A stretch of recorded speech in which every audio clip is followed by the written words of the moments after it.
Welcome to the NSJD Show, Pakistan's first fitness and self-improvement podcast, in which we discuss tools for self-improvement and physical and mental well-being.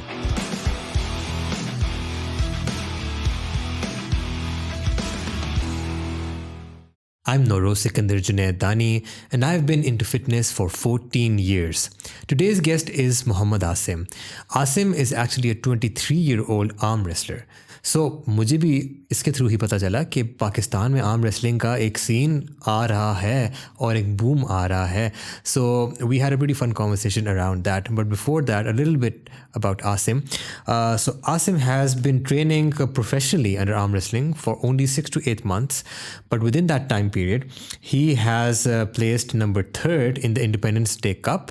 He has won the ABL League using his left arm. एक competition वो भी था, and in another competition in the University of Lahore, he got the silver medal, namely in the National Fest. So हमने क्या बातें की? We talked about what exactly is arm wrestling, क्योंकि हमें नहीं पता आर्म रेसलिंग क्या है. मैं आपको सच्ची बताऊं, बचपन से लेके अब तक हम जो पंजे शंजे लड़ा रहे हैं, उनमें हम जो कहते थे अपनी तरफ से जो रूल्स बनाते थे और एक्चुअल जो आर्म रेसलिंग स्पोर्ट में जो रूल्स होते हैं, बड़ा फ़र्क है उनमें. तो we talked about those rules. We talked about कि आर्म रेसलिंग पंजे लड़ाने कैसे आपने, कौन से मसल्स यूज़ होते हैं और किस तरीके से आपने करना है कि आप इंजर ना हों. We also talked about a little bit about steroids in this sport और इसका पाकिस्तान में कोई फ्यूचर है कि नहीं है, इंटरनेशनली क्या हम लोग जा सकते हैं कि नहीं जा सकते, और क्या मसले मसाइल हैं इस स्पोर्ट में. कुछ हमने और भी डिस्कशन की about some funny stories that Asim had to share with regards to his arm wrestling competitions.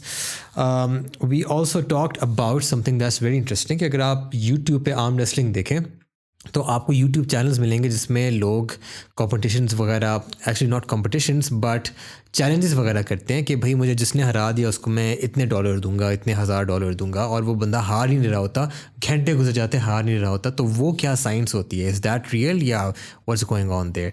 So these are some of the things that we talked about in today's podcast. अगर आपको ये podcast अच्छा लगा तो please do click on the like button. उससे होता क्या है कि यूट्यूब का एल्गोरिथम ऐसे सेट हुआ हुआ है कि जब वीडियो लाइक होती है तो यूट्यूब कहता है कि अच्छा यार, इस वीडियो को हम और लोगों को भी दिखाते हैं. So it really helps us with the reach. If you are an international listener, then you can listen and watch this podcast on Spotify as well. And if you guys like this content, going forward आपको इसी तरह का physical fitness, mental fitness and self-improvement content चाहिए, तो please subscribe to the channel and you can browse through all of the videos below. And with that, let's move on to our conversation with Muhammad Asim. Muhammad Asim, क्या हाल चाल है भाई? Yeah, I'm good, alhamdulillah. What's going on? क्या चल रहा है? बस being an arm wrestler, हमारी लाइफ में जो है वो आर्म रेसलिंग ही चलती है. आर्म रेसलिंग ही चल रही है. आर्म रेसलिंग ही चलती है. बीमार हुए थे थोड़े भी, आप बता रहे थे, क्या हुआ? Cause in past few days the fever caught me up. अच्छा. तो फीवर हो गया, बट ट्रेनिंग, बट उस साथ बीइंग एन एथलीट तो आप वैसी ट्रेनिंग से ज़्यादा दूर रह नहीं सकते हो. सो ट्रेनिंग भी चली थी, उससे ये इसने थोड़ा सा लॉन्ग ले लिया, आई बिलीव. तो but now feeling good. But still, I'm up for it. Now we're doing podcast, and right after that, I'll go again and train again. Train? Say. Yeah. So how old are you, yaar? Yeah, I'm 23.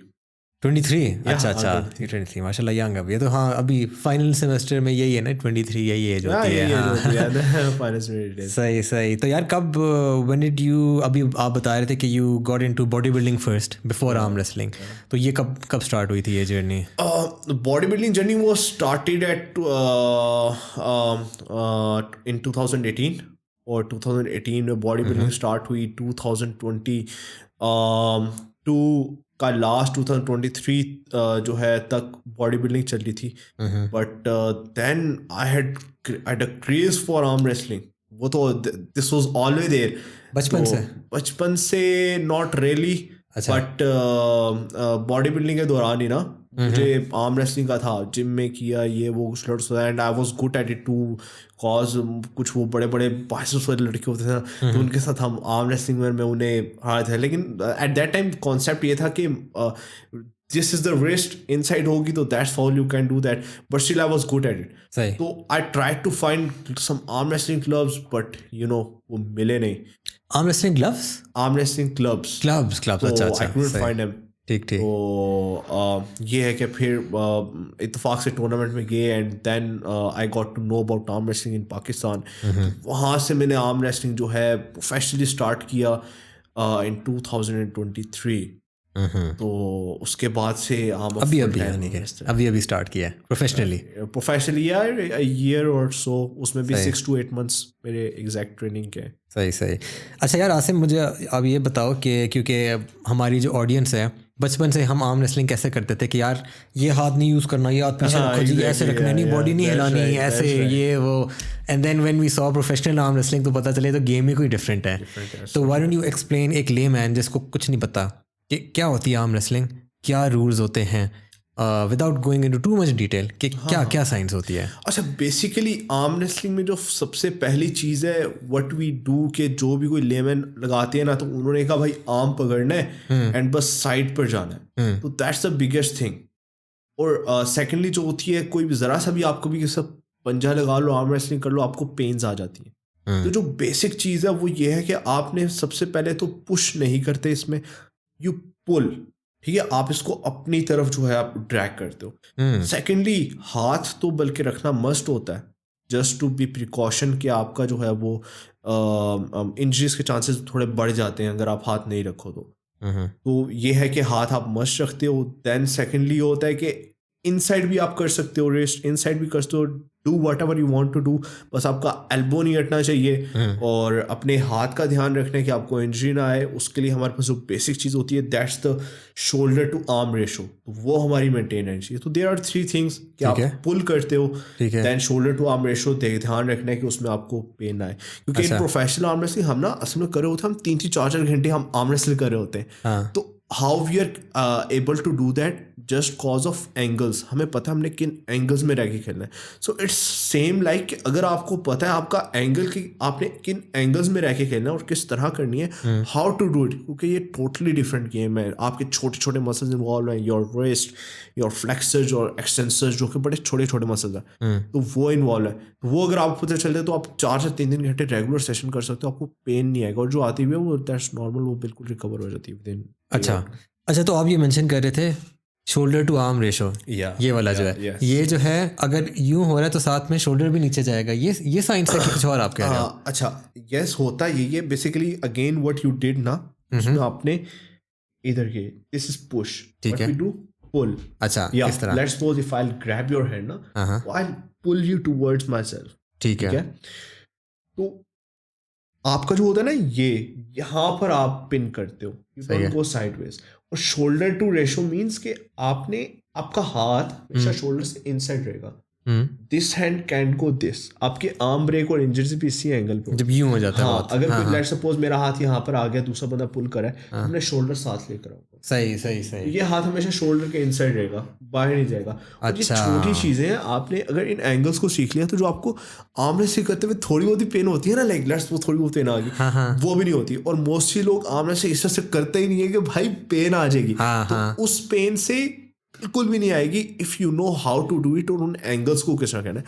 और सबसे main चीज arm wrestling का एक आप ये समझ लो, it's a thumb rule और something, कि आप यूट्यूब पे जितना मर्जी सर्च कर लो, जितना मर्जी आपने सर्च कर लिया, but if you are try to apply with someone, कुछ भी अप्लाई नहीं होगा। ये आर्म रेसलिंग की एक डिस्टिंक्ट क्वालिटी है, यू कैन से यूनिकनेस और whatever you want to say. तो आर्म रेसलिंग का ये है कि आपका अप्लाई नहीं होगा। So under professionals you should do it. अगर किसी को जानना है कहाँ होती है कहाँ नहीं होती है, तो obviously they can contact me, और जिस भी सिटी में वो हो, हर सिटी में जो है आर्म रेसलिंग है, so I can get them in contact with the professionals. तो उसमें बस आपने सीखना है and you are good to go. मतलब आप कह ये रहे हो कि खुद से नहीं सीख सकते? मुश्किल है। आपने खुद से सीखा है? वैसे मैंने भी जितना भी ट्राई किया ना खुद से सीखने को, और जितनी भी चीज़ें सीखी, वुड यू बिलीव उन्होंने मुझे कुछ बेनिफिट उस तरह से, मुझे टेबल के ऊपर आई वाज कंफ्यूज कि भाई हो क्या रहा है। बट जब मैंने भी अंडर गाइडेंस रह के, I train with Sarmad Shah, he is Pakistan number 1 arm wrestler, and incredible strength he got. आपको ये बता दूँ कि अगर वो इंडिया के किसी भी टॉप प्लेयर जो उनका सिद्धू है, ज़ाहिर सिद्धू, उसको भी ला के रख देंगे ना, तो सरमद शाह ने उसको भी उड़ा देना है। That much powerhouse he is and the potential he has got. तो उनके साथ आई ट्रेन, तो उन्होंने बड़ा मुझे किया, हेल्प आउट किया। Then Farhaz Farid, he is one of the best too, उनसे भी मैंने ट्रेन ली की, and when I learn with him, तो मुझे पता चला कि बेसिकली होती क्या आर्म रेसलिंग। सही सही। अच्छा यार, इसमें अब एवरीवन वांट्स टू नो, जो थोड़ा बहुत जो बॉडी बिल्डिंग वगैरह करते हैं ना, जिनकी जान शान बनती है, जिनका होता है कि अब मैं पंजे में बड़ा स्ट्रांग होऊंगा, they all want to know कि मुझे पंजे में बेहतर होना है तो मुझे किन मसल्स पे काम करना है। तो एक तो आपने इसका आंसर कर दिया कि यार इट्स अ पुलिंग स्पोर्ट, ठीक है, तो इसका मतलब है पुलिंग मसल। लेकिन आप मुझे ज़रा एक डिटेल में बताओ कि आपकी जो अपनी ट्रेनिंग है वो किन किन चीज़ों पे फोकस होती है ताकि आप बेहतर हो। अच्छा, यहाँ पे बड़े मज़े की चीज़ है कि सबसे पहले इस पॉइंट को क्लियर कर लेते हैं, बीइंग एन आर्म रेसलर, कि आर्म रेसलिंग का जो नॉलेज है that's very limited on net. आपको नेट पर नहीं मिलेगा, आपको even if you would try to go on YouTube and search, वहाँ पे भी बड़े लिमिटेड है, और कई चीज़ें, हज़ारों ऐसी चीज़ें जिनका आंसर ही नहीं है। तो I did too much research, cause हम भी जो है ना, मुझे रिसर्च का वैसे ही बड़ा शौक है, तो and when I am into something वो तो बहुत ज़्यादा रिसर्च करता हूँ। तो I am writing a research paper two for this. तो खैर, इसमें जो हमारे पास मेन चीज़ है, वो हमारे पास इसमें टेक्निक्स आती हैं। और जो एक और जो मेन पॉइंट क्लियर कर लेते हैं, आर्म रेसलर्स जो हैं उनको भी नहीं पता होता हमने अपनी ट्रेनिंग कैसे करनी है, बॉडी बिल्डिंग के मसल्स ज़रूरी हैं या नहीं है, और अगर हैं तो उनको हम करेंगे या नहीं करेंगे। और होता ये है, जब बॉडी बिल्डिंग के साथ आप मसल्स अपने बॉडी बिल्डिंग वाले कर रहे होते हो ना, तो क्योंकि आर्म रेसलिंग में तो हमारे एक्सटेंशन इन्वॉल्व है, फ्लेक्सर इन्वॉल्व है, आपका रिस्ट इन्वॉल्व है, जो कि बड़ा छोटा सा मसल है। मतलब इफ़ यू सी ना, तो ये बड़ा ही छोटा सा हमारा मसल है। तो अगर आप आर्म रेसलिंग करो तो उसमें पेन आती है, तो बॉडी बिल्डिंग के वर्कआउट कैसे करें। तो इसमें बेसिकली आपने करना ये होता है हमने, कि हमारे पास दो टेक्निक्स हैं, टॉप रोल एंड हुक। अब जो टॉप रोल है, टॉप रोल में डिफरेंट मसल्स इन्वॉल्व होते हैं। जो सबसे मेजर आपके इन्वॉल्व होते हैं वो आपका प्रोनेटर है, योर प्रोनेशन मीन्स कि आपका प्रोनेशन इन्वॉल्व हो रही है। देन आपकी राइजिंग है, देन आपका ये रिस्ट जो है वो इन्वॉल्व हो रहा है। ये दो मसल्स मेन है। एंड थर्डली आपके एक्सटेंसर्स जैसे बहुत इन्वॉल्व होते हैं, cause you to back pressure. तो ये तीन मेन चीज़ें जो इसमें इन्वॉल्व हो रही हैं। अब जो हुक है वो बिल्कुल ऑपोजिट है, उसमें सुपरनेशन है, जिसमें आपके फ्लेक्सर्स और गोल्फर बहुत ज़्यादा इन्वॉल्व है। देन आपका शोल्डर कमिटमेंट है, एंड आपका साइड प्रेशर बहुत ज़्यादा इन्वॉल्व है। तो इनकी training, if you are a top roller, तो उसमें आपने उस हिसाब से मैनेज करनी है, इन तीन मसल्स को दिमाग में रख के। And if you are hooker, तो आपने आपने सुपरनेशन और आपने साइड प्रेशर और आपका बैक प्रेशर, आपका more, you are more into this, and आपका जो लोअर कप है ये, and then cupping and pronation उसमें टॉप रोल में। तो इन चीज़ों को आपने दिमाग में रख के, एंड सबसे मेन चीज़ अपनी बॉडी को अंडरस्टैंड करके कि वो किस तरह से रिएक्ट करी है और किस इंटेंसिटी के वर्कआउट्स रहेंगे, वो आपने देखना है आपकी कंडीशन के ऊपर। आपने अपनी कंडीशन के अकॉर्डिंग रखना है। और सबसे इम्पॉर्टेंट चीज़ कि आपके जो सपोर्टिव मसल्स हैं और जो मेन मसल्स हैं वो बहुत ज़्यादा इंपॉर्टेंट है। Means your bicep strength, your tricep strength, then your forearms, then your shoulders, even your lats, वो भी बड़ा इंपॉर्टेंट। यस, पुलिंग में जो है वो, और जो कमिटमेंट वो आपको देते हैं वो बड़ा ही इंपॉर्टेंट है। तो उनके साथ आपने अपनी ये सारी चीज़ें जो है वो ट्रेनिंग में एडजस्ट करनी है एंड मैनेज करना है, कीपिंग इन व्यू कि आपकी करंट स्टेट क्या है, आपने किस हिसाब की किस इंटेंसिटी के साथ ट्रेनिंग करनी है। So you should know yourself more than anyone to make your own plan and work according to that. सही। तो आपका प्लान अगर एक सैंपल के तौर पे हम देखें तो क्या है, किस तरह का प्लान है, ट्रेनिंग प्लान? अच्छा, मेरा जो ट्रेनिंग प्लान है बेसिकली, आर्म रेसलर से अगर कोई पूछता है ना यार on what training are you, क्योंकि हमारी होती है super fights and then we have to, तो हम अपनी मूव को उस तरह से कर नहीं रहे होते, एक्सप्रेस नहीं कर रहे होते। But I will be very honest, और भाई सारे स्पिट करूंगा फैक्ट्स, हाँ सारे फैक्ट्स बताऊंगा, कॉज आर्म रेसलिंग को हम प्रोमोट करने बैठे हुए हैं। तो ऐसे होगी नहीं अगर मैं भी उसी एक वो जो टिपिकल वे है उसको लेकर चलूंगा। तो खैर, मेरा जो करंट प्लान है, I am basically more of a top roller. तो टॉप रोलर अटैक करता है फिंगर्स को, और उसका काम होता है प्रोनेशन के ऊपर, राइजिंग के ऊपर, एंड देन आपका जो बैक प्रेशर है उसके ऊपर। तो मेरा अभी जो ट्रेनिंग प्लान चल रहा है वो सरमर भाई के सुपरविजन में भी चल रहा है, एंड उनके साथ में ट्रेनिंग करता हूँ। बट जो more I am working on my wrist, my rising, pronation and then speed, जो है उसके ऊपर मेरा काम। राइजिंग आप इसको बोल रहे हो, इस मूवमेंट को? This is the rising. ठीक है। बिकॉज आप किसी का भी हाथ पकड़ते हो ना, तो टॉप रोल में आप जितना हाइट लोगे उतनी आसानी से आप प्रोनेशन को एक्टिवेट करके अगले के फिंगर्स को अटैक कर सकते हो।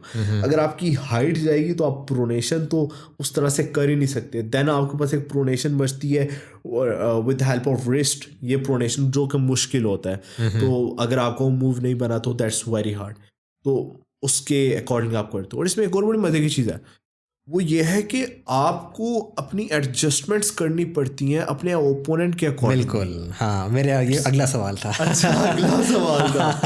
ओके, तो we can come on to it. हाँ, श्योर, बताओ आपके, क्योंकि मैंने ये देखा है, मैंने यूट्यूब पे थोड़ा बहुत आर्म रेसलिंग ना, एक ज़माना था मैं देख रहा था, एक वीडियो देखी फिर आना शुरू हो गई बस। कभी स्कूल बॉय की आ रही है व्लॉग्स, कभी वो डेविन लैरेट की, कभी सुपर फाइट्स आ रही, कभी वो लड़का, वो बंदा, वो जो किंग्स मूव करते हैं टेबल के नीचे, माइकल टॉड। तो मैंने देखा कि वो दे आर चेंजिंग, कि वो टॉप रोल करते करते वो नहीं हो रहा, तो then they move to the hook और वो इस्तेमाल कर रहे हैं। एग्जैक्टली। तो आप बताओ क्या है उसकी वो साइंस? अच्छा, उसमें साइंस ये है कि arm wrestling is too much technical. एक नॉर्मल बंदे को देखने के लगेगा यार 2 बंदे लगा रहे हैं, पुल करें और जीता।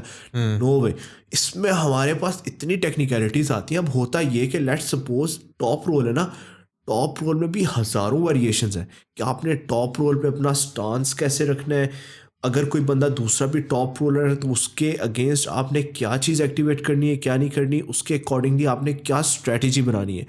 क्योंकि होता ये है इसमें कि एक बंदे की जो स्ट्रेंथ है ना, वो स्पेसिफिक स्ट्रेंथ होती है, और उस स्ट्रेंथ के हिसाब से बेशक आपकी जो स्ट्रेंथ है वो बहुत ऊपर है, बट अगर दूसरे बंदे का अपना जो स्टांस है और जो उसकी मूव है वो आपकी मूव से सुपीरियर है ना, doesn't matter how much stronger you are, वो फर्क ही नहीं पड़ेगा। दूसरा बंदा ने आपको फ्लैश पिन मार देना, बेशक आप स्ट्रेंथ से ऊपर थे। तो फर्क सिर्फ इतना था, मूव सुपीरियरिटी, तो इतना ज़्यादा उसमें वो मैटर करता है। तो इसमें हम वर्सेटाइलिटी का जिक्र करते हैं, वर्सेटाइलिटी होनी चाहिए। तो जो आपका ओपोनेंट होता है उस ओपोनेंट के हिसाब से आपने अपनी मूव एडजस्ट करनी है। ठीक है, अगर कोई टॉप रोलर है वो किस टाइप का टॉप रोल कर रहा है, ओपर हेड टॉप रोल कर रहा है या और किसी भी टाइप का वो टॉप रोल कर रहा है, तो आपने उसके हिसाब से अपना मूव एडजस्ट करना है। तो वहाँ पर टेबल आईक्यू है, बेसिकली इसको हम टेबल आईक्यू कहते हैं, तो वो बड़ा इंपॉर्टेंट है। तो उसके लिए ट्रेनिंग है, ट्रेनिंग आपने उस हिसाब से करनी है कि आपको टेबल आईक्यू इतना ज़्यादा पता होना चाहिए कि भाई अगर किसी का मूव ये है तो उसके अगेंस्ट मुझे अपना ये मूव ट्रेन करना है और ये करना है। उस हिसाब से आपने अपना जो है उसमें मैच प्लान जो है वो करना है। So that's how much important it is. ठीक है। तो since you are primarily a top roller, हाँ या तो मैच में हुआ है कभी प्लान चेंज करना पड़ा है कि नहीं? फिलहाल बहुत दफ़ा होता है, अक्सर में होता ऐसे, क्योंकि that's what I discuss, versatility, that's very important. मेरा यूजुअली होता है ऐसे, किसी का टॉप रोल है तो वो हुक्म में उनकी बिल्कुल ही स्ट्रेंथ नहीं, अगर उनका टॉप रोल चला गया नहीं लगा, क्योंकि अगले का भी तो भाई वो बड़े कईयों का बड़ा स्ट्रॉन्ग रिस्ट होता है, बड़ा स्ट्रॉन्ग उनका कप होता है, तो if you try to go back to top roll तो वो जाता नहीं है, और अक्सर आप फटीग भी वो होते हो, तो वो आपका हुक्म में आ जाता है मैच, राइट। तो जब हुक्म में आता है तो आपको वो भी बड़ा स्ट्रॉन्ग होना चाहिए। तो उसमें बड़ी दफ़ा होता है, बल्कि प्रैक्टिस सेशन में तो अक्सर ही चल रहा होता है। तो वो जब हुक्म में आता है तो उसमें फिर आपका हुक्म में पता चलता है कि भाई क्या है, तो उसमें फिर उस हिसाब से फिर वो हुक्म में जो है वो फिर आई एडजस्ट थिंग्स, और फिर हुक्म में ही जाता है मैच। सही, but you are stronger on the top roll basically. या more of strong in top roll. ठीक है। अच्छा यार, मैंने ना यूट्यूब पे ये जो स्कूल बॉय वगैरह के जो वीडियोस होते हैं, मैंने ये कुछ देखे हैं, बड़ा मैं उनसे ना वो होता था कि यार क्या सीन है ना। अगर लोगों को पता नहीं, मैं बता देता हूँ कि वो आता है लड़का, वो अपना सेटअप करके कहीं पे खड़े होते हैं, और वो कहते हैं कि जी मुझे कोई हरा के दिखाए, और जी पता नहीं 50-100 लोग आते हैं, हारे जाते हैं। अब मैं ये सोचता हूँ क्या ठीक है, आप में बहुत टेक्निक है, बहुत जान है, सही है, लेकिन अब 50, 55, 60 के बाद एक तो कोई पॉइंट आएगा ना जहाँ पे क्या नाम है, आप थक गए होगे यार, इंड्योरेंस का भी तो सीन होता है ना। तो मैं एंड देन आई सॉ कि आपकी भी कोई एक वीडियो थी मेरे सामने से गुजरी थी, I didn't view it entirely, but उसमें भी कोई यही कॉन्सेप्ट था कि आपने कहीं सेटअप किया और कहा कि यार कोई हरा के दिखाए मुझे। तो ये कैसे होता है यार कि भाई 50 60 70 बंदा को आप हराए जा रहे हो, हराए जा रहे हो। थकावट नहीं होती है? वो क्या होता है? अच्छा, ये सबसे इंपॉर्टेंट क्वेश्चन आपने पूछा है और this is very important and let me clarify to all the audience कि आर्म रेसलिंग में लोग इस वजह से ये समझते हैं कि यार ये हर किसी को हरा रहा है तो देयर इज टेक्निक आपको आती हो तो आप ये कर सकते हो, you can win with anyone. तो यहाँ पर मेन कॉन्सेप्ट है कि बेसिकली इट्स नॉट टेक्निक जो एक उन्होंने उसको लिबास दे दिया ना, दैट्स रॉन्ग। तो बेसिकली होता ये है कि arm wrestling is more of strength. भाई इसमें आपकी स्ट्रेंथ मैटर करती है, लेकिन टेक्निक जो है ना वो वर्ड गलत, लिबास को मैंने आपको दे दिया कि वो एक लिबास को गलत प्रिसेप्शन दे दिया। तो टेक्निक आप ये समझ लो, टेक्निक को आप ये कह लो how to do arm wrestle. जब आप ये देख लोगे ना कि आर्म रेसल करते कैसे हैं और उसके अंदर जब आपने ये देख लिया कैसे करते हैं, उसमें आपके पास दो चीज़ें हैं कि एक टॉप रोल है, एक हुक है, तो उसको टेक्निक्स हम वर्ड कहते हैं। तो जो टेक्निक्स है आपके पास उसके अंदर स्ट्रेंथ है। अब जैसा मैंने बताया टॉप रोल में आपकी राइजिंग, देन आपके एक्सटेंड, आपका प्रोनेशन, आपका बैक प्रेशर। तो जो हमारी स्ट्रेंथ है ना वो इन एंगल्स की होती है, इन एंगल्स में we are too much stronger. तो जब हम इन एंगल्स की ट्रेनिंग करते हैं तो they are too much strong. और जो एक नॉर्मल बंदा होता है जिसके एक नॉर्मल टेंडेंस है, नॉर्मल उसका मसल है, या बेशक उसका मसल भी बहुत बड़ा है, लेकिन हमारे टेंडेंस और जो हमारे छोटे छोटे मसल्स की इंपॉर्टेंस है वो बहुत ज़्यादा हमारे ट्रेंड होते हैं। तो जब हमारे वो बहुत ज़्यादा ट्रेंड है ना, तो एक नॉर्मल बंदा कभी भी आके हमें नहीं कहता। देयर इज़ अ थिंग, उसमें कहते हैं कि there was a meme too of arm wrestling कि आर्म रेसलर जब भी परेशान होता है ना तो उसको ये चीज़ देख के बड़ा सुकून मिलता है कि वो जब ये सोचता है कि I can beat 99% of population in arm wrestling. अच्छा सही। तो ये है कि हमारे सामने 100 बंदा भी आ जाएगा, 200 भी आ जाएगा, वो आर्म रेसलर नहीं है तो we all just smash him out. तो ये हमारे पास एक वो होता है cause of training and all that, क्योंकि हमारे मसल्स छोटे छोटे इन्वॉल्व हैं एंड दे आर ट्रेंड, तो हमारी उसके अंदर स्ट्रेंथ है। तो that's why and how school boy beats everyone. ये जो आपने मेरी भी वीडियो देखी है उसमें एक मैंने चैलेंज किया था, beat me win 2 lakh rupees. तो मैंने 2 लाख लगा दिए, तो उसमें जितने भी 50-100 बंदे आ जाए, सो आई नो माई सेल्फ। तो उसमें जब हम ट्रेंड होते हैं तो भी अनटिल और unless someone is not arm wrestler, उसमें अगर कोई आ जाता, कोई आर्म रेसलर आ जाता, फिर क्या करते आप? आर्म रेसलर आता उसके साथ उसके लिए मेरे पास ये बड़े स्ट्रॉन्ग बंदे थे, पाकिस्तान के नंबर 1 आर्म रेसलर। अच्छा वो भी थे साथ में, बैकअप के लिए थे वो? या बैकअप के लिए वो भी थे। फिर सही है, फिर सही है। काम में हमने अपना तगड़ा करके रखा हुआ था। ठीक है ठीक है, सही। लेकिन ऐसे कभी नहीं होता कि यार आपने, ठीक है यार आपकी एंड्योरेंस में बहुत आपने ट्रेन किया हुआ है और आपकी टेक्निक, एंड्योरेंस, स्ट्रेंथ हर चीज़ है, लेकिन एक पॉइंट आए जब 60-70 बंदा को हरा दिया कि आपको फील हो कि यार अब जान ख़त्म हो गई है, अब मैं अगले से हार जाऊंगा, ऐसे फील होता है? अच्छा, ये बात भी है कि there are levels in arm wrestlers. यहाँ पर भी आर्म रेसलर्स में लेवल्स हैं कि लेट्स सपोज एक बंदे ने आया है, वो भी अपने आप को आर्म रेसलर कर रहा है, वो आर्म रेसलर की ट्रेनिंग कर रहा है, लेकिन वो इतना प्रो लेवल का नहीं है, और वो अगर नॉर्मल बंदे से भी करेगा, बेशक वो ट्रेनिंग करता है वो हार जाएगा, नॉर्मल बंदे से भी हार जाएगा क्योंकि वो ट्रेनिंग में है। अब जो प्रोज हैं वो भी ऑब्वियसली, अब देखिए, अब हम लेट्स सपोज मैं टॉप रोलर हूँ ना, तो मैं कितने बंदों को लगातार करूँगा, 50 को करूँगा, तो मेरे भी तो मसल्स हैं प्रोनेशन के, तो वो ऑब्वियसली फटीग्ड आउट होंगे, वो ऑब्वियसली फटीग्ड होंगे और वो मेरे उस मसल्स को बेयर नहीं कर सकेंगे और मैं लूज कर सकता हूँ। That's right. तो उसमें फिर हमें खुद को पता होता है मैं इसके साथ कर सकता हूँ या नहीं कर सकता, तो फिर हम उसी इंटेंसिटी तक जाते हैं। ठीक है। तो वैसे for you which one is your stronger arm? मेरा stronger arm I believe is right, और मैं हूँ भी राइट ही हूँ, बट मेरी जो अचीवमेंट्स है वो लेफ्ट आर्म से थोड़ी ज़्यादा है। तो लेफ्ट इज स्ट्रॉन्गर, और मुझे लोग कहते हैं यार your left is more stronger than right, but I say to em no, right is more stronger, क्योंकि मैं पर्सनली ये समझता हूँ कि मेरा जो राइट का पोटेंशियल है वो अभी तक उस तरह से अनलॉक हुआ ही नहीं है, क्योंकि you know it takes time to learn things and all. तो हमेशा मोस्टली ट्रेनिंग में होता है, तो but now right now I feel very good with my right. अच्छा, Yeah. ठीक है यार। ये आर्म रेसलिंग का बूम पाकिस्तान में कब आया? मुझे तो पता ही नहीं था। मैंने आपकी प्रोफाइल देखी है व्हेन वी टॉक, मैंने कहा कि हैं ये भी होता है पाकिस्तान में। एंड देन आई सॉ कि यार नहीं, ये तो प्रॉपर सीन है, like you have the equipment and then वो प्रॉपर जो होता है जो बाहर लोग कर रहे हैं, बट हम बस एक स्मॉलर स्केल पे कर रहे हैं, किसी को पता नहीं है कि यहाँ कुछ सिस्टम है। But like when did this start, और ये थोड़ा सा मेन स्ट्रीम कब होना शुरू हुआ है? अच्छा, मजे की बात, पाकिस्तान में जो आर्म रेसलिंग है ना, इट्स वेरी ओल्ड। मतलब आप चले जाओ 2005 2002 तब से आर्म रेसलिंग हो रही है। बट द थिंग इज के आर्म रेसलिंग को पाकिस्तान में उस तरह से प्रमोट कोई कर नहीं सका और हो नहीं सकी। और जो लोग बेचारे आर्म रेसलिंग को प्रमोट कर रहे थे, उनको इतना लोगों ने ड्रैग किया और खींचा कि भाई ये बंदे ऊपर क्यों जा रहे हैं, क्यों जा रहे हैं। उस वजह से आर्म रेसलिंग प्रमोट हो नहीं सकी। अब लेट्स सपोज यू सेड कि आपने मुझे देखा, अब मुझे भी यकीन, would you believe my own teammates, मतलब मेरे अपने टीममेट्स में ऐसे लोग हैं जो मुझे अभी तक ड्रैग करें, मुझे कंटेंट बनाने नहीं देते। तो ये जो हमारी कल्चरल एक बैरियर है जिसकी वजह से हम किसी भी चीज़ में ग्रो नहीं कर सक रहे होते, सबसे बड़ा ये है कि कोई उस तरह से आपको सपोर्ट नहीं करता। There are lot of haters but supporters आपके हैं नहीं है। तो जब ये इतना बड़ा कंस्ट्रेन है कि जिसकी वजह से आर्म रेसलिंग पाकिस्तान में उस तरह से ग्रो हो नहीं सकी और हो नहीं रही, ये सबसे बड़ा एक फैक्टर ये है।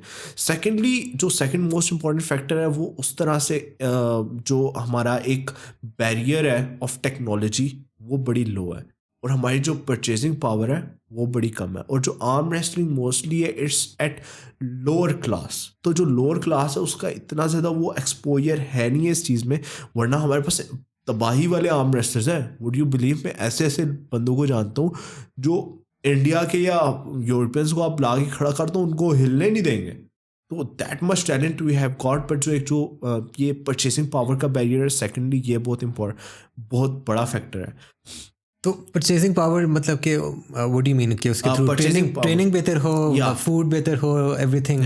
That is one factor. But promotion में you know it involves good cameras, good microphones. ठीक है या तो माइक्रोफोन्स, गुड कैमरा, देन आपका जो कॉन्फिडेंस है वो उस तरह से नहीं होता है। तो जो लोअर क्लास है वो उस तरह से उससे नहीं है, उसको एक्सपोजर ही नहीं है। तो ये सबसे बड़े फैक्टर्स हैं जिसकी वजह से उस तरह से ग्रो नहीं हो। और सबसे बड़ी चीज़ है को जो थर्ड फैक्टर जिसको मैं कहूँगा वो है कि आर्म रेसलिंग का जो इट्स अ ग्रोइंग स्पोर्ट। तो ये ग्रो हो रही है ऑल अराउंड द ग्लोब। अगर आप वर्ल्ड में भी देखो तो आपको UFC 2005 में चल रहे UFC का नाम ही नहीं था, एकदम से बूम आया इस मार्केट में भी। आई बिलीव 2015-2014 के बाद एक सही वाली UFC भी ग्रो होना शुरू हुई। तो आर्म रेसलिंग का भी यही सीन है कि ऑल अराउंड द ग्लोब ये 2020 के बाद से स्टार्ट होना शुरू हुई है अच्छे लेवल पे। अब तो जो इसकी जो टॉप लीग्स हैं अब हमारे बेशुमार है, east versus West, king of the table, और जो वो एथलीट्स हैं वो hundreds of thousands of dollars कमा रहे हैं फ्रॉम जो हमारे पास टॉप एथलीट्स हैं जो किंग ऑफ टेबल में रिप्रेजेंट करते हैं कंट्रीज़ को, या और जो ईस्ट वर्सेस वेस्ट में रिप्रेजेंट कर रहे होते हैं। अब इंडिया में एक बहुत बड़ी लीग बन गई है, प्रो पंजा लीग, वहाँ के एथलीट्स को भी अच्छा खासा वो मिलने शुरू हो गया, स्पॉन्सर्स एंड ऑल दैट। तो इट्स अ ग्रोइंग मार्केट, उस हिसाब से भी अभी ये ग्रो हो रही है। हाँ, मैंने भी इन्हीं की वीडियोस रिसेंटली मैंने देखना शुरू किया है, जो लैरी वील्स भी करना शुरू हो गया आर्म रेसलिंग। तो और वही बात है कि जो चीज़ बाहर जब शुरू होती है तो पाकिस्तान में आते आते बहुत टाइम लगता है। तो लेकिन अच्छी बात है कि मतलब आना शुरू हो गया, यू आर प्रमोटिंग इट, और लोग जो हैं उसमें इंटरेस्ट ले रहे हैं। ठीक है, हेटर्स तो हमेशा रहेंगे, आप जितना ऊपर चले जाओ हेटर्स आपके होंगे, लेकिन इट्स गुड टू सी कि ना ये चीज़ यहाँ प्रमोट हो रही है और लोग आर्म रेसलिंग को एज अ स्पोर्ट देख रहे हैं with rules and regulations and you know. इसलिए मैंने शुरू में आपको बोला कि यार एक दफ़ा लोगों को बता दो रूल्स क्या होते हैं आर्म रेसलिंग के, कि वो ये ना वो जाके आपकी वीडियोस देखें और वो कि यार ये तो बॉडी यूज़ कर रहा है, ये तो चीटिंग कर रहा है। तो अच्छा, सही, गुड है। तो यार आपका कौन है फेवरेट आर्म रेसलर, कौन है? मेरा favourite arm wrestler it's all the way Devon Larratt is just insane. मतलब I would say he's not even human. मतलब भाई उसका endurance it's top notch, उसका commitment level, उसके genetics they all are just incredible. मतलब कि आप arm wrestlers को ये समझ लो कि जब आप आर्म रेसलर्स को से मिलोगे ना आप, तो आप उनके हाथ देखोगे ना, ओके यार दे आर बिल्ट डिफरेंटली. आप उनके फोटोज देखोगे तो यार तो जो डेविल लैरेट है उसकी जो अचीवमेंट्स है इज लिटरली गोट. देन मेरे पास जो सेकंड है it's John Brzenk. He is all time goat. मतलब अगर उसकी अचीवमेंट्स देखें तो वो डेविल लैरेट से बहुत ज़्यादा है. बट जो मेरा पर्सनल फेवरेट पर्सनल परसेप्शन होती है, पर्सनल वो आपके होते हैं, तो मुझे Devon Larratt I like him more. तो डू यू थिंक कि डेविन लैरेट की आपको जान शान और ये चीज़ें पसंद है कि उसकी वो जो हरकतें कर रहा होता है, करिश्मा, वो भी पसंद है? जो चैरिस्मेटिक पर्सनैलिटी है ना, दैट इज़ वन फैक्टर. और जो उसका जो endurance level and the way he arm wrestle, जो उसकी कमिटमेंट है वो. बट जो उसका एक वो टीज करने का और जो एक हाइप बनाने का वे है ना, on the table end of the table, like उसकी सुपर फ्रेंड्स होगी, वो जिस तरह से वो कर रहा होगा, एक वो माहौल बना रहा होता है. This is just insane. उसकी बीवी भी साथ माहौल बना रही होती है. जॉनी लैरेट उनका अपना शुगर चल रहा होता है. अपना शुगर चल रहा होता है. तो द होल लैरेट फैमिली. या तो यार मेरा पता क्या, पर्सनली मैं आर्म रेसलिंग क्यों नहीं करता, 2 रीजंस की वजह से. एक ये कि एक दफ़ा एक पतले लड़के ने मुझे हरा दिया था. मैंने कहा था, वो बड़ी बेइज्जती हुई थी कि यार तू जिम जाता है, क्या सीन है. मैंने कहा मैं नहीं करूँगा ये. दूसरा ये कि वीडियोज़ यूट्यूब पे बड़ी देखी हैं, रील्स आपको कोई बंदा भेजता है, ये देखो जी आर्म रेस्ट करते हुए टक ये हो गया, वो हो गया. उनको देख के बड़ा दिल ख़राब हुआ, बड़ा डर लगता है. तो शुरू में you mention a bit about injuries वगैरह हो जाती हैं, and how can we overcome that, how can we make sure कि ऐसे हो ना. तो आप पर्सनली अपनी ट्रेनिंग में और अपने जो भी रूटीन है, how do you make sure कि इंजरी ना हो, क्या क्या स्टेप्स आप लोग लेते हैं? अच्छा, सबसे बड़ी चीज़ जो है ना, जितने भी व्यूअर्स हमारे देख रहे हैं, तो I will say to them, never arm wrestle. कभी भी आपने आर्म रेसलिंग नहीं करनी. आपको जितना मर्जी कोई फोर्स कर ले, डोंट आर्म रेसल. उसकी सबसे बड़ी रीज़न ये, you don't know how to arm wrestle. और आर्म रेसलिंग का मैंने एक पॉइंट जो मोस्ट इंपॉर्टेंट पॉइंट था, मैंने आपको कहा कि आर्म रेसलिंग जितनी मर्जी आप यूट्यूब से सीख लो, you can't apply that on someone and without उसकी स्पेसिफिक ट्रेनिंग और प्रोफेशनल्स की गाइडेंस के बगैर. तो अब arm wrestling is totally a different, use से इंडस्ट्री. ठीक है, पूरी डिफरेंट इंडस्ट्री, उसमें बहुत सारी चीज़ें.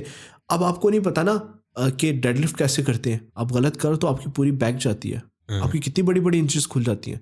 तो आर्म रेसलिंग में भी यही है कि अगर आपको नहीं पता होगा कि आर्म रेसलिंग कैसे करनी है, एंगल्स कैसे रखने हैं, आपका हाथ किधर जा रहा है तो आपने उसको किधर लाना है, आपको मसल्स का नहीं पता कि जब आप आर्म रेसलिंग करो कौन कौन से मसल आप इंगेज करो, तो जब आपको उसका नहीं पता होगा ना, and you all go and arm wrestle with anyone, तो या तो आप अपनी इंजरी अपना हाथ तोड़वा दोगे या दूसरे का तोड़ दोगे. अब जो आर्म ब्रेक होते हैं, आप मुझे बताएं, आपने कितनी वीडियोस आर्म रेसलिंग की देखी होंगी. आर्म ब्रेक्स की जितने भी हैं वो सारे नॉन प्रोफेशनल्स हैं. हाँ, रैंडम या रैंडम लोग. या वाई, आपने कभी प्रोफेशनल टेबल के ऊपर टूटते हुए क्यों नहीं देखे?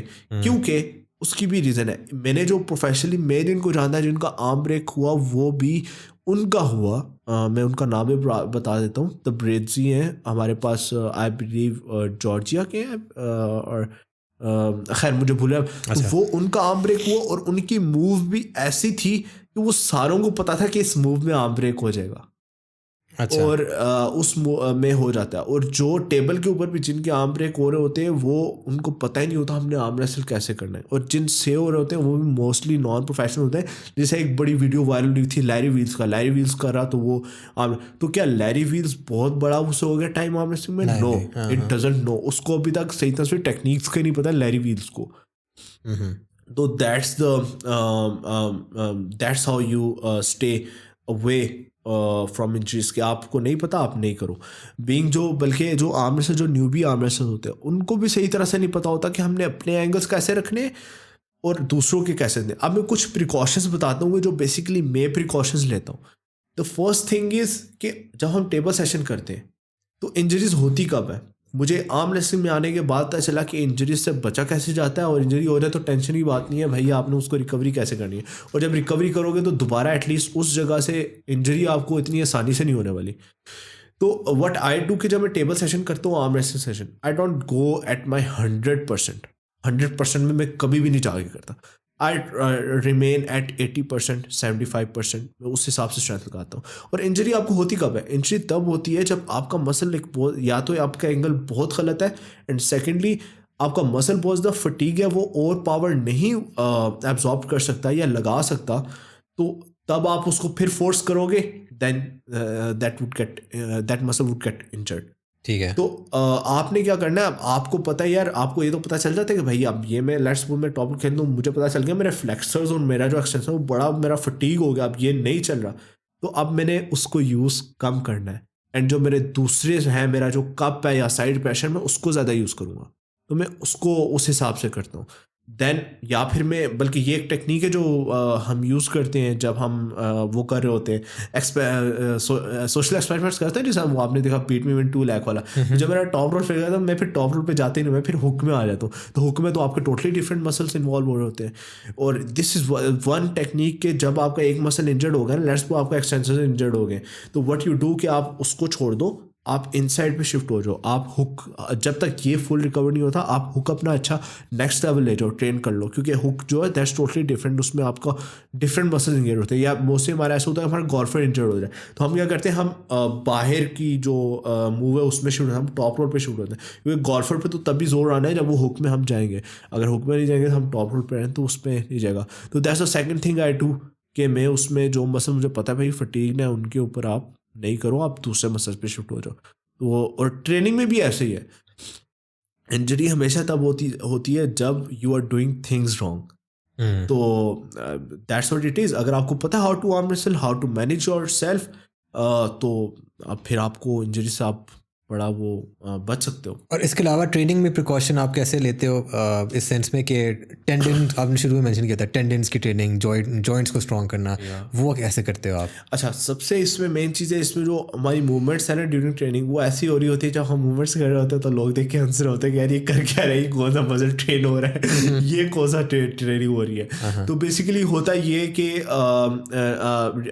हमारे जो हमारा ज़्यादातर फोकस होता है हमारा प्रोनेशन के ऊपर, हमारा बैक प्रेशर के ऊपर, back pressure something like this, अब कि किसी ओपोनेंट को ना आप उसका सेंटर, आप gaining the centre of the table is basically back pressure, doesn't matter आप जैसे भी करो, तो हमारे फिर उसके बाद आती है कपिंग, आती है हमारा एबिलिटी टू सुपरनेट होता है, सुपरनेशन जो हम करते हैं, वो बड़ी इंपॉर्टेंट है। देन हमारे पास जो हमारा राइजिंग है वो इम्पोर्टेंट, तो हमारी मूवमेंट से फिर इन्हीं को करके होते हैं। लेट्स सपोज अब कुछ वर्कआउट्स होते हैं हमारे पास, there is a pulley and what we do, वहाँ पे होगा हमारे पास जोडो बेल्ट, और यहाँ पे हम करके तो हम ये करेंगे, देन फिर हम बैठ के भी कर रहे होते हैं, देन प्रोनेशन है तो हमारा ये मूवमेंट होता है, तो दैट्स हाउ वी एक्सरसाइज।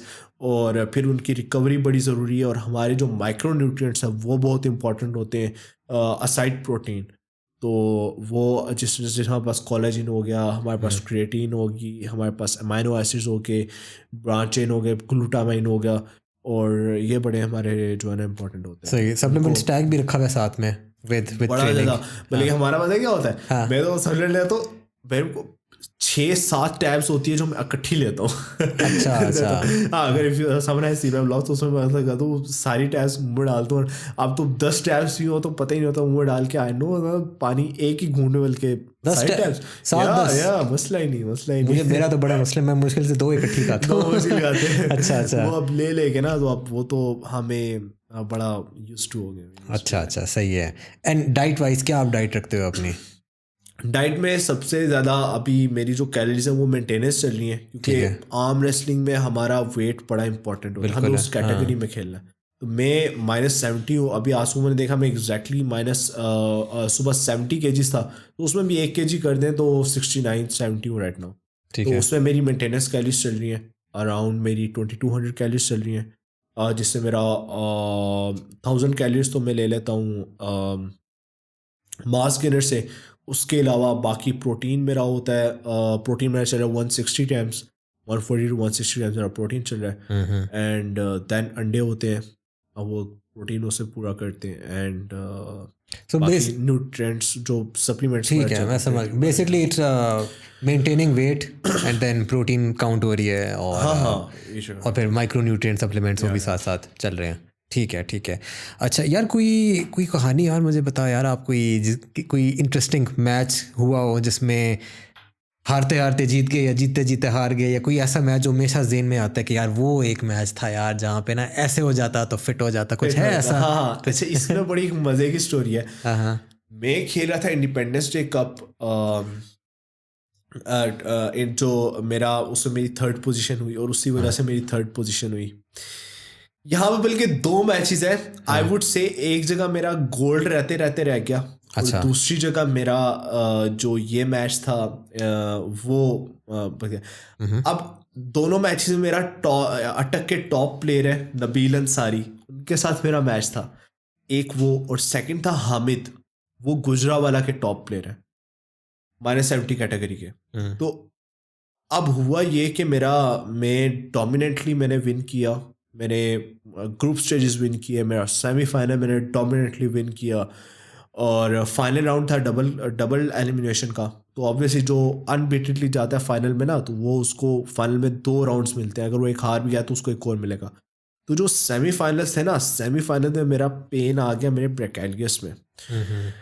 अब आई वॉज लाइक, मैंने कहा ब्रो आम नाउ यू नो अब तो गए। हाँ। अब तो मैंने कहा ये काम ख़राब हो गया, but still I was hopeful. मैंने बड़ी मुश्किल से वहाँ पे मैंने आइसिंग अरेंज की और मैंने आइसिंग वगैरह करके इतना हुआ कि मैं यार चलो कुछ ना कुछ कर लूँ। तो अब जो फाइनल में मेरा आया हामिद के साथ मैच, तो वो भाई साहब का वो बड़े स्ट्रॉन्ग है, उन्होंने मुझे पकड़ा और मारा। तो खैर उन्होंने मुझे पिन किया, तो मैंने फर्स्ट राउंड में फिर कुछ स्ट्रेंथ थी and I was feeling like कि मैं इसको निकाल लूँगा, बट वो हाथ स्लिप हुआ। बट जब स्ट्रैप आया तो उन्होंने मुझे मार दिया।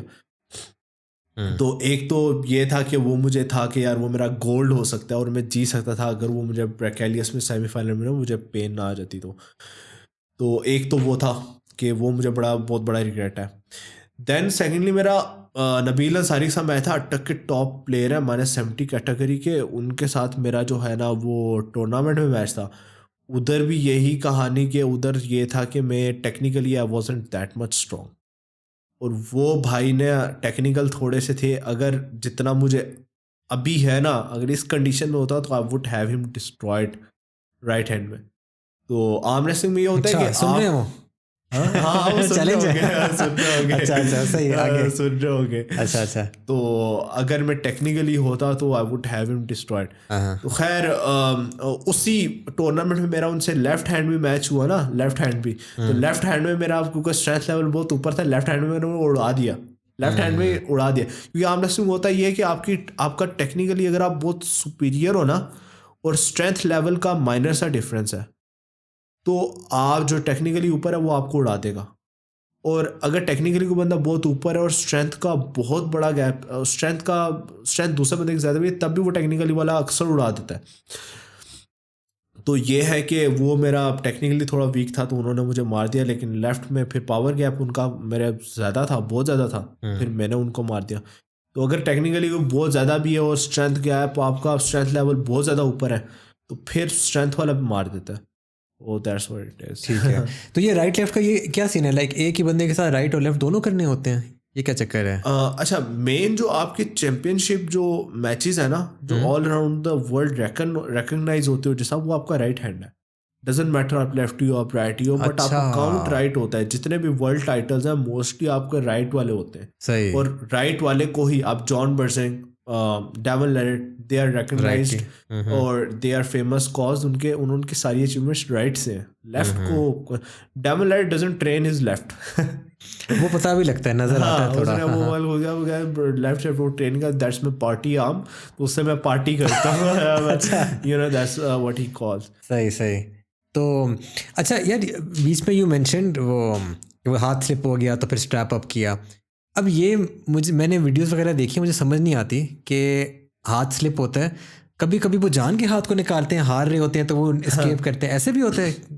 अच्छा, इसमें भी बड़ी जो है वो साइंस है। अब होता ये कि स्ट्रैप्स के अंदर गेम टोटली डिफरेंट हो जाती है। अच्छा। अब कुछ बंदों की, आपको जैसे मैंने बताया था कि कुछ बंदों की आपने वो मूव यूज़ करे होते हो जो दूसरे बंदे से सुपीरियर है और आपकी उससे ज़्यादा स्ट्रॉन्ग है, उसकी मूव से सुपीरियर है आप ऑफन। अब होता ये कि कुछ लोग स्ट्रैप में बड़े कंफर्टेबल होते हैं और जो उनकी कपिंग होती है वो बड़ी स्ट्रॉन्ग होती है, और कईयों का प्रोनेशन बड़ी स्ट्रॉन्ग। तो जब जिसको उसमें एडवांटेज होता है ना, तो उसकी पूरी कोशिश होती है कि यार मैं हाथ निकलवा लूँ, शायद मैं स्ट्रैप्स के अंदर डोमिनेट करूँ, और होता अक्सर ये है कि एक बंदा स्ट्रैप्स के बगैर बड़ा डोमिनेट कर रहा होता है, स्ट्रैप्स जैसे ही आते हैं तो दूसरा बंदा होता है वो उसको आराम से पंजा मारता है. अच्छा. That's why. अच्छा अच्छा, तो ये होता है बेसिकली कि वो अपना हाथ निकालते हैं जान के ताकि स्ट्रैप्स आए. ताकि स्ट्रैप्स आ जाएं. अच्छा. अब जो हुकर्स होते हैं वो तो उनकी कोशिश होती है भाई हम हाथ निकालते हैं, वो हुकर्स होते हैं ना उनको स्ट्रैप बहुत ज़्यादा हेल्प आउट करता है. अच्छा. और जो टॉप रोलर है हमें स्ट्रैप इतना नहीं चाहिए होता, हमें स्ट्रैप, हमारी कोशिश होती है भाई स्ट्रैप के बगैर ही हम इनको पकड़ेंगे. सही सही. ये भी एक गेम प्लान के अंदर आता है. अच्छा अच्छा, ठीक ठीक, सही. अच्छा तो यार पाकिस्तान में जो आर्म रेसलिंग का सीन चल रहा है, where do you see it going और कंपेयर टू हमारे जो बाहर के ममालिक हैं, हमारे जो अमेरिका, यूरोप वगैरह, या और यार वो एक और भी तो बंदा है वो जो बड़ा क्रेजी था जिसने जॉर्ज ब्रज़िंक को भी हराया था, डेवन लैरेट को भी हराया था, अब पतला उसके बाजू हो गया है, रशियन को ही था, क्या नाम था? डेनिस सिप्लिकनॉफ. डेनिस, yes, हाँ, वो रशियन है ना? Yes, he is Russian and he is beast. आप उसके फोरआर्म्स देखोगे, आप उनका हेड देखोगे. अच्छा यहाँ मैं एक और भी चीज़ मैं क्लियर कर देता हूँ. आप इनके फोरआर्म्स देख लो ना, आप इनकी फिंगर्स देख लो, उसकी तो वैसे जेनेटिकली भी बड़ी स्ट्रांग थे, और आप इनके सर देख लो वो अब नॉर्मल लगते हैं. लगता है कि यार ये इनके क्या है. उसकी रीज़न है AGH ना, हाँ, ग्रोथ हार्मोन, मैं ये कहने लगा था. दे यूज दैट, और जो रॉयड्स हैं वो बहुत ज़्यादा यूज करते हैं, और उनकी voice pitch that's very deep too. तो बिकॉज वो ऑब्वियसली जो रॉयड्स होते हैं वो आपको कर देते हैं. तो हुआ ये कि उसका कुछ he went into a tragedy, उसका एक्सीडेंट हुआ and he got himself injured. तो इंजरी उसने की, एंड इंजरी के बाद आपको पता है जब भी आप आते हो तो you are not to at that level, but he started training again, और उसने काफ़ी ज़्यादा अपने आप को वो गेन किया. तो आप एक बंदा देखें इंजरी से आ रहा है तो उसका क्या होगा, उसने जो टाइम इंजरी में रिहैब किया दूसरा बंदा ने ट्रेनिंग करता रहा वो.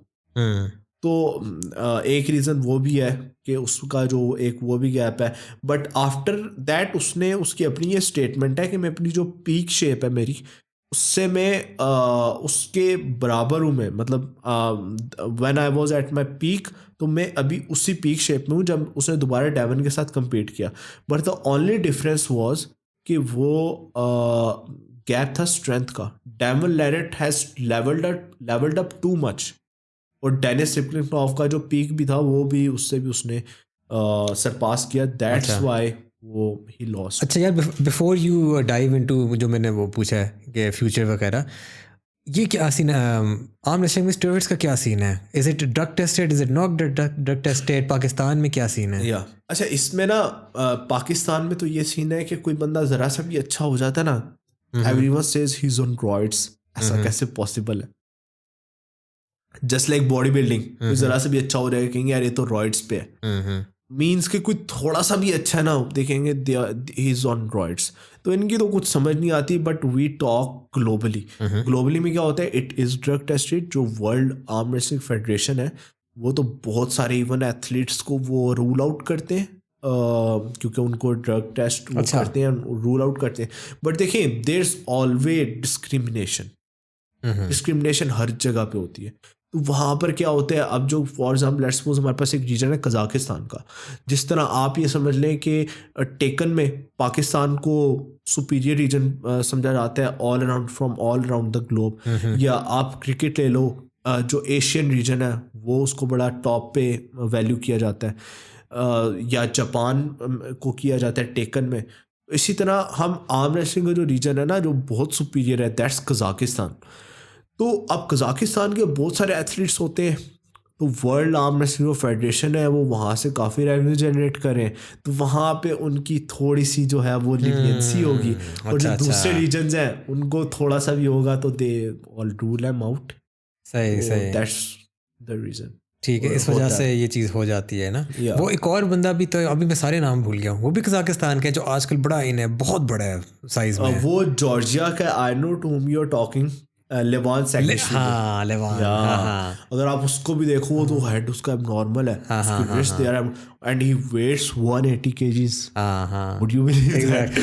तो वो जो है वो भी बला है. और उसका डेवन लैरेट का हुआ था match, and Devon Larratt got himself injured in the second match.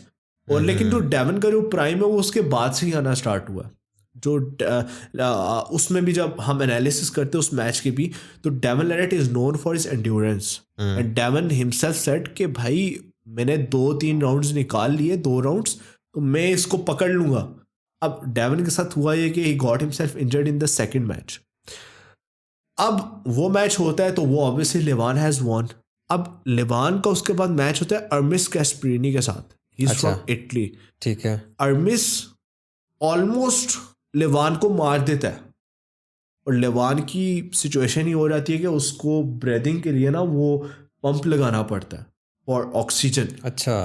तो 3-2 स्कोर होता है. और एक मैच में वो जो मैं जीतने वाला था अर्मिस, वो प्रेस से थर्ड वाला मैच था इट वाज, बट वहाँ पे फाउल हो जाता है जिसकी वजह से लेवान को मैच दे के उसको विन दे दी जाती है. अब देखिए लेवान और अर्मिस का कितना क्लोज मैच हुआ और अर्मिस ऑलमोस्ट हैज वॉन. अब उसके बाद अर्मिस और डेवन का मैच होता है और डेवन फ्लैश पिन करता है अर्मिस कैस्परीनी को. फ्लैश पिन बोलते हैं बहुत तेज, मतलब कि बहुत तेज, नैनो सेकंड में मार दिया बहुत डोमिनेटली. ठीक है. अब उसके बाद लेवान हो जाता है इंजर्ड, जिसकी वजह से वो 1 साल बाहर रहता है. और अब दोबारा से लेवान और डेवन का मैच है and it is considered the all time history का हिस्टोरिकल मैच वो कंसिडर किया जा रहा है, ऑल टाइम ग्रेट मैच. तो ये भी होगा इंशाल्लाह. आई गेस इट्स इन मई और अप्रैल. अच्छा. सही. तो coming back to my question कि पाकिस्तान का आपको क्या सीन नजर आ रहा है आर्म रेसलिंग का एंड कंपेयर टू बाहर के ममालिक, वेयर डू यू सी? अच्छा, तो यहाँ पर ये है कि जो भी मैंने आपको 3 फैक्टर्स बताए थे उसमें सबसे बड़ा ये था कि जितना ये लोगों को पकड़ के जो भी ग्रो करे उसको ड्रैग करें. मेरे अपने teammates they are against me. हाँ ठीक है. जो मैंने आपको 3 फैक्टर्स बताए थे, 3 फैक्टर्स बताए थे और उसमें सबसे बड़ा फैक्टर है जो ड्रैगिंग क्या है, किसी को ऊपर बढ़ने नहीं देते. इवन ये भी मैं आज ही रिवील कर रहा हूँ to all the Pakistan arm wrestling community. जो मेरे अपने टीममेट्स हैं उसमें कुछ बंदे ऐसे हैं जो मुझे कंटेंट बनाने नहीं देते, जिन्होंने इतने रोड़े अटकाए कंटेंट बनाने के, but still I am doing that और I am sitting here and talking to you and we are promoting it. इसलिए इसको रोकना नहीं है, इसको प्रोमोट होती रहेगी और करता रहूँगा आर्म रेसलिंग को, राइट.